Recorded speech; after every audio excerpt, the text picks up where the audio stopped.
اللهم صل وسلم وبارك على سيدنا محمد أفضل الخلق وعلى آله وصحبه أجمعين وسلم تسليما كثيرا إلى يوم الدين. صباح الفل، صباح الورد، صباح الياسمين على أجمل عيلة في الدنيا كلها، يا رب دايما تكونوا بخير.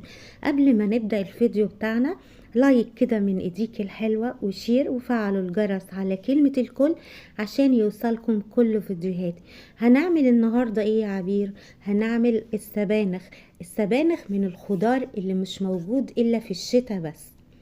هنفرزه النهاردة مع بعض، وهقولك ازاي يكون اخضر من السنة للسنة من غير ما يتغير. طريقة سهلة وجميلة جدا جدا، وهقولك كمان ازاي تخزنوه. يلا بينا مع بعض نشوف الطريقة. زي ما احنا شايفين كده، انا معايا شبت وبقدونس وسبانخ. الشبت طبعا موجود طول السنة، والبقدونس بس وانا بشتريه جبته معاه بالمرة. طبعا السبانخ اللي انت عايزاه، الكمية اللي انت عاوزاه. يعني انا عاملة كمية قليلة، لكن بعد كده هجيب سبانخ واعمل بنفس الطريقة. بس انا حبيت اوريلكم طريقة تخزينها، وان هي تفضل خضرة طول السنة من غير ما يتغير طعمها ولا شكلها ولا لونها.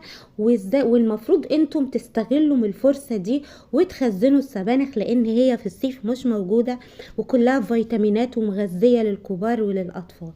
زي ما احنا شايفين، انا جبت الشبت والبقدونس قطعته، والحلة كان متقطع فيها سبانخ. انا قلت عشان ما اطولش عليكم الفيديو اقطع شوية، وبعد كده اوريكم بقطعها ازاي. بتشيلي طبعا الراس وجزء من العيدان بتاعها، وبتقطعيها بالشكل ده. التقطيع دايما بيبقى كبير، لا كبير قوي ولا صغير قوي، يعني تقطيع عشوائي. اما البقدونس لا، ده لازم يتقطع تقطيع صغير جدا. زي ما احنا شايفين الكمية دي انا هقطعها واحطها في الحلة.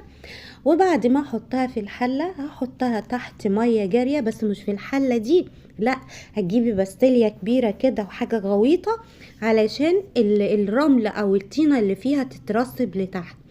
زي ما احنا شايفين الحلة عالية قوي، حطيتها في بستيلية وغسلتها جدا جدا. بشيل من البستيلية واحط في المصفى. وبعد كده لقيت المية رايقة وحلوة كده، خلاص بقت كويسة. لكن انا اول مرة، تاني مرة، تالت مرة لقيت الرملة فيها الرملة والطينة لتحت في المية، والمية بتاعتها مش رايقة. بعد كده ما غسلتها 4 5 مرات لقيت ميتها رايقة وزي الفل. بعد ما صفتها حطيتها في صينية كبيرة عشان تتهوى، ولما اتهوت عبيتها في اكياس وقفلتها كويس قوي. طلعي منها الهواء بتاعها عشان ما يبوظهاش. بعد كده قفليها كويس وتحطيها في الفريزر.